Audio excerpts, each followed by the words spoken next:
जय श्री राम सभी भक्तों को। तो आइए अपने दिन की शुरुआत रामचरितमानस के पाठ से करते हैं। बोलिए जय श्री राम। दोहा। विप्र विवेकी वेद विद समंत साधु सुजाति जिमि दोखे मदपान कर सचिव सोचते ही भांति। जैसे कोई विवेकशील वेद का ज्ञाता साधु सम्मत आचरणों वाला और उत्तम जाति का अर्थात कुलीन ब्राह्मण धोखे से मदिरा पी ले और पीछे पछतावे, उसी प्रकार मंत्री सुमंत्र सोच कर पछता रहे हैं। जिमि कुलीन तिय साधु सयानी पति देवता करम मन बानी करे करम बस परिहरु नाहु सचिव हृदय तिमि दारुण दाहु। जैसे किसी उत्तम कुल वाली साधु स्वभाव की समझदार और मन वचन कर्म से पति को ही देवता मानने वाली पतिव्रता स्त्री को भाग्यवश पति छोड़कर रहना पड़े, उस समय उसके हृदय में जैसे भयानक संताप होता है वैसे ही मंत्री के हृदय में हो रहा है। लोचन सजल डीठी भई थोरी सुनई न श्रवण बिकल मति भोरी। सूख ही अधर लागी मुँह लाटी जीव न जाई और अवधि कपाटी। नेत्रों में जल भरा हुआ है, दृष्टि मंद हो गई है, कानों से सुनाई नहीं पड़ता, व्याकुल हुई बुद्धि बेठिकाने हो रही है, होठ सूख रहे हैं, मुंह में लाठी आ गई है, किंतु ये सब मृत्यु के लक्षण हो जाने पर भी प्राण नहीं निकलते, क्योंकि हृदय में अविधि रूपी किवाड़ लगे हैं। अर्थात 14 वर्ष बीत जाने पर भगवान फिर मिलेंगे, यही आशा रुकावट डाल रही है। बिबरन भयउ न जाई निहारी मारे सी मनहु पिता मतिहारी। हानि गलानि विपुल मन व्यापी चम पर पंथ सोच जिमि पापी। सुमंत्र जी के मुख का रंग बदल गया है, जो देखा नहीं जाता। ऐसा मालूम होता है मानो इन्होंने माता पिता को मार डाला हो। उनके मन में राम वियोगी रूपी हानि की महान ग्लानि अर्थात पीड़ा छा रही है, जैसे कोई पापी मनुष्य नरक को जाता हुआ रास्ते में सोच कर रहा हो। बचनु न आव हृदय पछताही अवध कहा मैं देखब जाही। राम रहित दरथ देख ही जोई सकुच ही मोहि बिलकुत सोई। मुंह से वचन नहीं निकलते, हृदय में पछताते हैं कि मैं अयोध्या जाकर क्या देखूंगा। श्री रामचंद्र से शून्य रथ को जो भी देखेगा वही मुझे देखने में संकोच करेगा, अर्थात मेरा मुंह नहीं देखना चाहेगा। दोहा। धाई पूछ ही मोहि जब बिकल नगर नर नारी। उतरु देव मैं सब ही तब हृदय ब्रजु बैठारी। नगर के सब व्याकुल स्त्री पुरुष जब दौड़कर मुझसे पूछेंगे, तब मैं हृदय पर वज्र रखकर सबको उत्तर दूंगा। पूछ ही दीन दुखित सब माता कहब काह मैं तिन्ह ही विदाता। पूछ ही जब ही लखन महतारी कहे हूँ कवन संदेश सुखारी। जब दीन दुखी सब माताएं पूछेंगी तब हे विधाता मैं उन्हें क्या कहूँगा। जब लक्ष्मण जी की माता मुझसे पूछेंगी तब मैं उन्हें कौन सा सुखदायी संदेश कहूँगा। राम जननी जब आए ही धाई सुमरी बच्चू जिमि धेनु लवाई। पूछत उतरु देव मैं ते ही गे बनु राम लखनु बैदेही। श्री राम जी की माता जब इस प्रकार दौड़ी आवेंगी, जैसे नई ब्याही हुई गौ बछड़े को याद करके दौड़ी आती है, तब उनके पूछने पर मैं उन्हें यह उत्तर दूंगा कि श्री राम लक्ष्मण सीता वन को चले गए। जोई पूछ ही तही उतरु देबा जाई अवध अब यह सुख लेबा। पूछ ही जब ही राव दुख दीना जीवन जासु रघुनाथ अधीना। जो भी पूछेगा उसे यही उत्तर देना पड़ेगा। हाय अयोध्या जाकर अब मुझे यही सुख लेना है, जब दुख से दीन महाराज जिनका जीवन श्री रघुनाथ जी के दर्शन के अधीन है मुझसे पूछेंगे, देहूँ उतरु कोनु मुँह लाई आयसु कुशल कुंवर पहुँचाई। सुनत लखन सिय राम संदेशु तृण जिमि तनु परिहरि नरेशु। तब मैं कौन सा मुँह लेकर उन्हें उत्तर दूंगा कि मैं राजकुमारों को कुशल पूर्वक पहुँचा आया हूँ। लक्ष्मण सीता और श्री राम का समाचार सुनते ही महाराज तिनके की तरह शरीर त्याग देंगे। दोहा। हृदय न बिदरेउ पंक जिमि बिछुरत प्रीत मुनीरु जानत हो मोहिदीन विधि यहु जातना शरीरु। प्रियतम अर्थात श्री राम जी रूपी जल के बिछुड़ते ही मेरा हृदय कीचड़ की तरह फट गया है।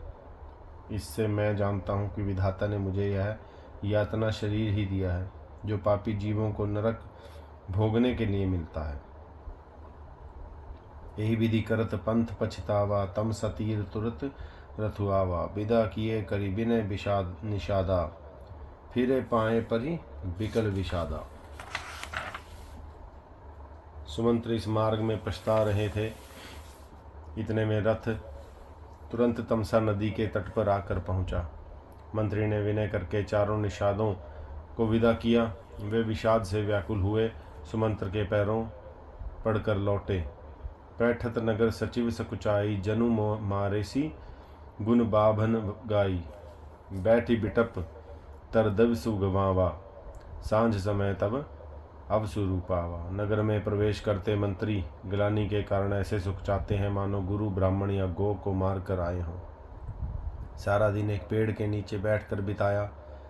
जब संध्या हुई तब मौका मिला। अवध प्रभे सुकीन अंधियारे, पैठ भवन रथु राखी दुआरे। जिन्ह जिन्ह समाचार सुनी पाई, भूप द्वार रथु देखने आई। अंधेरा होने पर उन्होंने अयोध्या में प्रवेश किया और रथ को दरवाजे पर खड़ा करके वे चुपके से महल में घुसे। जिन जिन लोगों ने यह समाचार सुन पाया, वे सभी रथ देखने को राजद्वार पर आए। रथु पहचानी बिकल लखी घोरे, गरहि गात जिमि आतप ओरे। नगर नारी नर व्याकुल कैसे, निगटत नीर मीन न गण जैसे। रथ को पहचान कर और घोड़ों को व्याकुल देखकर उनके शरीर ऐसे गले जा रहे हैं, अर्थात क्षीण हो रहे हैं जैसे घाम में ओले। नगर के स्त्री पुरुष कैसे व्याकुल हैं, जैसे जल के घटने पर मछलियां व्याकुल होती हैं। दोहा। सचिव आगमनु सुनत सबु, बिकल भयु रनिवासु। भवनु भयंकरु लागते ही, मानहु प्रेत निवासु। मंत्री का अकेले ही आना सुनकर गांव सारा रनिवास व्याकुल हो गया। राजमहल उनको ऐसा भयानक लगा मानो प्रेतों का निवास स्थान अर्थात शमशान हो। अति आरती सब पूछ ही रानी, अतरुण आव बिकल भई बानी। सुनई न श्रवण नयन नहीं सूझा, कहूँ कहाँ नृपु तेहि तेहि बूझा। अत्यंत आर्त होकर सब रानियां पूछती हैं, पर सुमंत्र कुछ उत्तर नहीं देता। उनकी वाणी विकल हो गई अर्थात रुक गई। ना कानों से सुनाई पड़ता है, ना आंखों से कुछ सूझता है। वे जो सामने आता है उससे पूछते हैं, कहो राजा कहाँ है। दासिनह दिख सचिव बिकलाई, कौशल्या ग्रह गई लवाई। जाई सुमंत्र दिख कस राजा, अमय रहित जनु बिंदु चंदु बिराजा। दासियां मंत्री को व्याकुल देखकर उन्हें कौशल्या जी के महल में लिवा गई। सुमंत्र जी ने जाकर वहां राजा को कैसा बैठा देखा, मानो अमृत का चंद्रमा हो। आयस शयन विभूषण हीना, परेव भूमि तल निपट मलीना। लई उषा सुसोच एहि भांति, सुरपुर ते जनु खसेउ जजाति। राजा आसन शैया और आभूषणों से रहित बिल्कुल मलिन अर्थात उदास पृथ्वी पर पड़े हुए हैं। वे लंबी सांसें लेकर इस प्रकार सोच करते हैं मानो राजा ययाति स्वर्ग से गिरकर सोच रहे हों। लेत सोच भरी छिनु छिनु छाती, जनु जरी पंख परेयु संपाति। राम राम कह राम सनेही, पुनि कह राम लखन बैदेही। राजा क्षण क्षण में सोच से छाती भर लेते हैं। ऐसी विकल दशा है मानो गिद्धराज जटायु का भाई संपाति पंखों के जल जाने पर गिर पड़ा हो। राजा बार बार राम राम हास नहीं प्यारे राम कहते हैं, फिर हा राम हा लक्ष्मण हा जानकी ऐसा कहने लगते हैं। दोहा। देखी सचिव जय जीव, कही कीन्हेउ दंड प्रणामु। सुनत उठेउ व्याकुल नृपति, कहू सुमंत्र कह रामू। मंत्री ने देखकर जय जीव कहकर दंडवत प्रणाम किया। सुनते ही राजा व्याकुल होकर उठे और बोले, सुमंत्र कहो राम कहाँ है। भूप सुमंत्रु लिह उरलाई, बूढ़त कछु आधार जनु पाई। सहित स्नेह निकट बैठारी, पूछत राउ नयन भरी बारी। राजा ने सुमंत्र को हृदय से लगा लिया, मानो डूबते हुए आदमी को कुछ सहारा मिल गया हो। मंत्री को स्नेह के साथ पास बैठा कर नेत्रों में जल भरकर राजा पूछने लगे, राम कुशल कहु सखा स्नेही, कह रघुनाथ लखनु बैदेही, आने फेरी की बन ही सिधाए, सुनत सचिव लोचन जल छाए। हे मेरे प्रेमी सखा, राम की कुशल कहो, बताओ श्री राम लक्ष्मण और जानकी कहाँ हैं? उन्हें लौटा आए हो कि वे वन को चले गए? यह सुनते ही मंत्री के नेत्रों में जल भर आया। शोक बिकल पुनि पूछ नरेशु, कहु सिय राम लखन संदेशु, राम रूप गुणशील सुभाऊ, सुमरी सुमरी उर सोचत राव। शोक से व्याकुल होकर राजा फिर पूछने लगे, सीता, राम और लक्ष्मण का संदेश तो कहो। श्री रामचंद्र जी के रूप, गुण, शील और स्वभाव को याद कर करके राजा को हृदय में सोच करते हैं। राव सुनाई दीन बन बासु, सुनि मन भयउ न हर्ष हरासु, सो सुत बिछुरत गए न प्राणा, को पापी बड़ मोहि समाना। और कहते हैं, मैंने राजा होने की बात सुनकर वनवास दे दिया।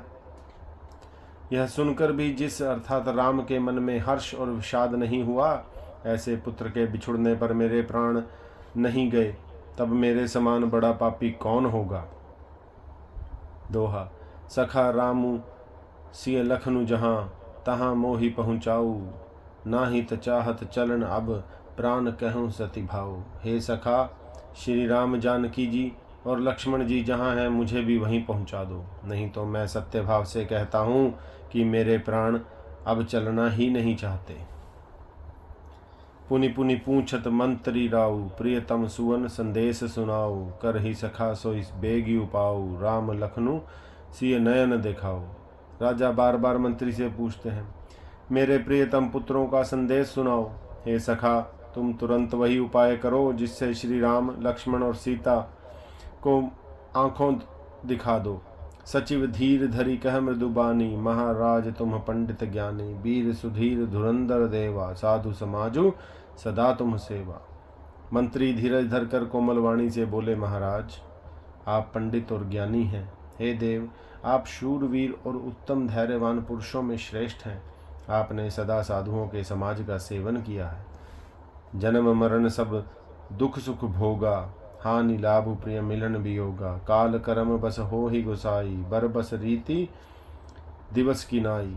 जन्म मरण सुख दुख के भोग, हानि लाभ, प्यारों का मिलना बिछड़ना, ये सब हे स्वामी काल और कर्म के अधीन रात और दिन की तरह बरबस होते रहते हैं। सुख हर्षई जड़ दुख बिल खाही, दो सम धीर धरई मन माही, धीरज धरे विवेक विचारी, छाड़ ये सोच सकल हितकारी। मूर्ख लोग सुख में हर्षित होते हैं और दुख में रोते हैं, पर धीर पुरुष अपने मन में दोनों को समान समझते हैं। हे सबके हितकारी, आप विवेक विचार कर धीरज धरिए और शोक का परित्याग कीजिए। दोहा। प्रथम बासु तमसा भयउ, दूसर सुरसरि तीर, नहाई रहे जलपान करी, सिय समेत दो वीर। श्री राम जी का पहला निवास अर्थात मुकाम तमसा के तट पर हुआ, दूसरा गंगा जी तीर पर। सीता जी सहित दोनों भाई उस दिन स्नान करके जल पीकर ही रहे। केवट कीन ही बहुत सेवकाई, सो जामिनी सिंह रौर गवाई, होत प्रात बट क्षीर मगावा, जटा मुकुट नीज शिष बनावा। केवट निषादराज ने बहुत सेवा की, वह रात श्रृंगवेरपुर में ही बिताई। दूसरे दिन सवेरा होते ही बड़ का दूध मंगवाया और उससे श्री राम लक्ष्मण ने अपने सिरों पर जटाओं के मुकुट बनाए।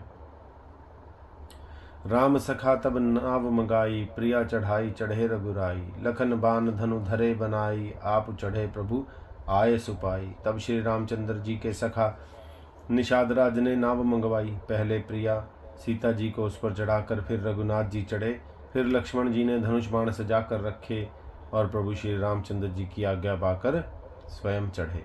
बिकल बिलो की मोहि रघुबीरा, बोले मधुर बचन धरि धीरा, तात प्रणाम तात सन कहे हूँ, बार बार पद पंकज गहे हूँ। मुझे व्याकुल देखकर श्री रामचंद्र जी धीरज धरकर मधुर वचन बोले, हे तात, पिताजी से मेरा प्रणाम कहना और मेरी ओर से बार बार उनके चरण कमल पकड़ना। कर भी पाए परि विनय बहोरी।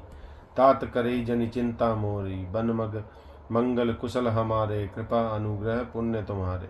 फिर पांव पकड़कर विनती करना कि हे पिताजी, आप मेरी चिंता ना कीजिए, आपकी कृपा अनुग्रह और पुण्य से वन में और मार्ग में हमारा कुशल मंगल होगा। छंद। तुम्हरे अनुग्रह तात कानन, जात सब सुखों पाइयो हूँ। प्रतिपाली आयसु कुशल देखन, पाए पुनि फिर आइयो हूँ। जननी सकल परितोषी परी, परी पाए करी बिनती घनी। तुलसी करू सोई जतनु जेहि, कुशली रहेहि कौशल धनी। हे पिताजी, आपके अनुग्रह से मैं वन जाते हुए सब प्रकार का सुख पाऊंगा। आज्ञा का भली भांति पालन करके चरणों का दर्शन करने कुशल पूर्वक फिर लौट आऊंगा। सब माताओं के पैरों पड़ पड़ कर उनका समाधान करके और उनसे बहुत विनती करके तुलसीदास कहते हैं, तुम वही प्रयत्न करना जिसमें कौशलपति पिताजी कुशल रहे। सौरठा। गुरसन कहब संदेशु, बार बार पदुम गही। करब सोई उपदेशु, जही न सोची मोहि अवधपति।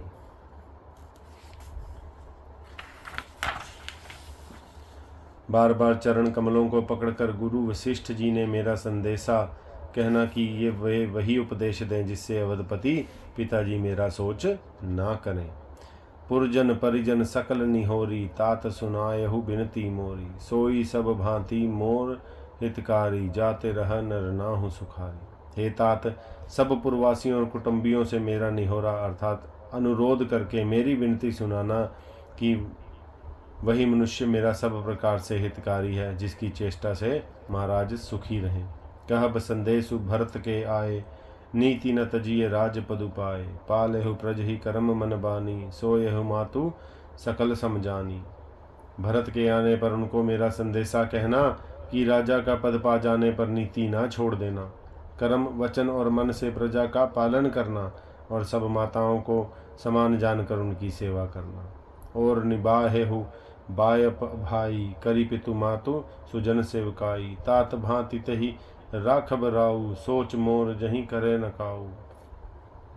और हे भाई, पिता माता और स्वजनों की सेवा करके भाई पने को अंत तक निभाना। हे तात, राजा अर्थात पिताजी को उसी प्रकार से रखना जिससे वे कभी किसी तरह भी मेरा सोच ना करें। लखन कहे कछु बचन कठोरा, बरजी राम पुनि मोहि निहोरा। बार बार निज शपथ देवाई, कह भी न तात लखन लरिकाई। लक्ष्मण जी ने कुछ कठोर वचन कहे, किंतु श्री राम जी ने उन्हें बरज कर फिर मुझसे अनुरोध किया और बार बार अपनी सौगंध दिलाई और कहा, हे तात, लक्ष्मण का लड़कपन वहाँ ना कहना। दोहा। कही प्रणाम कछु कहन लिय, सिय भई शिथिल स्नेह। थकित बचन लोचन, सजल पुलक पल्लवित देह। प्रणाम कर श्री सीता जी भी कहने लगी थी, परंतु स्नेहवश वे शिथिल हो गई। उनकी वाणी रुक गई, नेत्रों में जल भर आया और शरीर रोमांच से व्यापत हो गया। तही अवसर रघुबर रुख पाई, केवट पार ही नाव चलाई। रघुकुल तिलक चले एहि भांति, देखो ठाठ कुलिस छरी धरी छाती। उसी समय श्री रामचंद्र जी का रुख पाकर केवट ने पार जाने के लिए नाव चला दी। इस प्रकार रघुवंश तिलक श्री रामचंद्र जी चल दिए और मैं छाती पर वज्र रख कर खड़ा खड़ा देखता रहा। मैं आपन किमि कहूँ कलेसु, जियत फिरऊँ लई राम संदेशु। अस कही सचिव बचन रही गएऊ, हानि गलानी सोच बस भयऊ। मैं अपने कलेश को कैसे कहूँ, जो श्री रामचंद्र जी का यह संदेशा लौट कर लेकर जीता ही लौट आया। ऐसा कहकर मंत्री की वाणी रुक गई, वे चुप हो गए और वे हानि की ग्लानि और सोच के वश हो गए। सूत बचन सुन तहीं नर नाहु, परयो धरणी और दारुण दाहु। तलफत विषम मोह मन पापा, माज मन हूँ मीन कहूँ व्यापा। सारथी सुमंत्र के वचन सुनते ही राजा पृथ्वी पर गिर पड़े। उनके हृदय में भयानक जलन होने लगी, वे तड़पने लगे और उनका मन भीषण मोह से व्याकुल हो गया, मानो मछली को मांझा व्याप हो गया हो, अर्थात पहली वर्षा का जल लग गया हो। करी बिलाप सब रो वहीं रानी, महाविपत्ति किमि जाई बखानी। सुनि विलाप दुख हु दुख लागा, धीरज हुकर धीरज भागा। सब रानियां विलाप करके रो रही हैं। उस महान विपत्ति का कैसे वर्णन किया जाए। उस समय के विलाप को सुनकर दुख को भी दुख लगा और धीरज का भी धीरज भाग गया।